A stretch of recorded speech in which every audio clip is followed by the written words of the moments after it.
You can also do a field guide for birds. So I'm going to link the Cornell University Ornithology Lab. And in that, it's going to ask you for things like what size is the bird? What colors do you see? So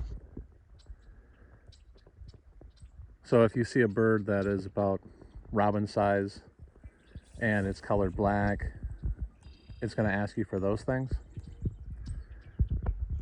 In that field guide then, you're going to take all those characteristics that you see of a bird. So right now I'm watching some birds flying low over the pond.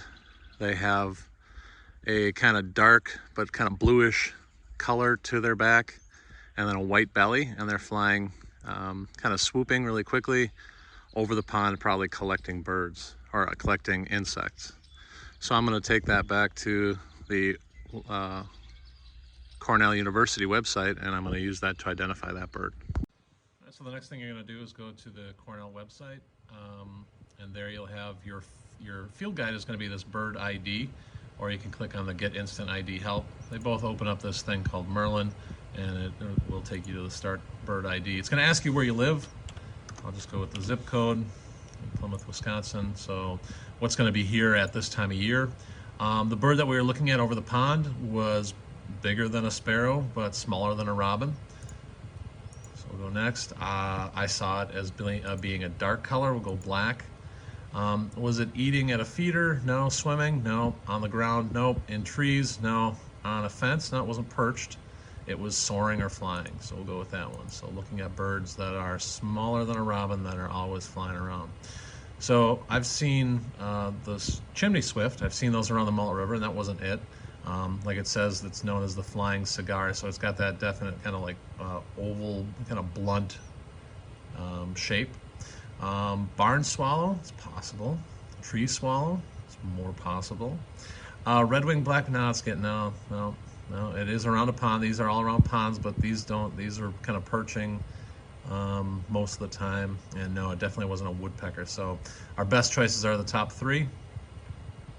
The chimney swift, it doesn't have that shape. They're darker, but this wasn't all gray. It was a dark back and a white belly. Maybe the barn swallow, but barn swallows, their number one thing is when they're flying around, their silhouette is going to be, it's going to have a forked tail. They definitely have a very forked tail, and this one didn't have that.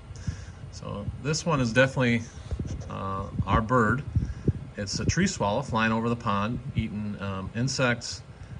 Doesn't have the forked tail, has that kind of, it's a dark, it looks like a black, but with a blue kind of sheen to it, back on it, and then that white belly that we saw. So didn't take too much to ID our bird just by the color and what it was doing. And some other things that you can do with some birds, like last night we were around the campfire and we were listening to a bird that everybody thought was a mockingjay. And now there's one bird that makes a beautiful noise like that, and I brought up this site, and we all listened to a Baltimore Oriole singing from the trees for a little while. But you can bring up the sound, and it'll play those clicks that you're going to hear as it's flying over. Not using it as echolocation, but it has those chirps, and it gets confused for bats, I know, by my kids when they fly around at night. So there you go, that's your field guide.